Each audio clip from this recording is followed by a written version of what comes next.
النهارده هنعمل النوتيلا العاديه. اول حاجه في مقاديرنا هنشتغل على كوبايه، معانا كوبايه لبن، كوبايه زيت، كوبايه كاكاو. انا مش هحط بقى كوبايه الكاكاو كامله لان انا معايا هنا معلقتين نسكويك، يبقى هنحوش من هنا معلقتين، وبرده هنحوش معلقه سكر لان انا معايا نسكويك. طب لو انا ما عنديش الاضافات اللي انا هحطها ديت، لان انا براعي ان فيها سكر، نسبه سكر، يبقى انا هلتزم بكوبايه لبن، كوبايه زيت، كوبايه كاكاو، وكوبايه سكر، وهضربها عادي.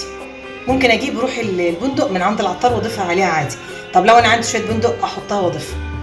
بس انا بقى الاضافه بتاعتي ان انا هحط معلقتين نسكويك، كيس كابتشينو بالبندق، معايا واحده دانت، وده هيغير النوتيلا، يخليها تبقى حاجه روعه. وعندي برده اضافه هحطها دلوقتي، حاجه بسيطه برده. ومعايا طبعا الاضافه اللي انا قلت عليها معلقه بندق. اول اضافه هنحطها طبعا اللبن، معاه السكر. هنضرب بس دقيقه كده الاول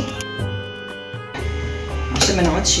وهننزل كمان بالنسكويك زيت، وده الكابتشينو اللي هو بطعم البندق. طبعا احنا لسه ما حطيناش الزيت لان الزيت هو ده اللي بيتقل.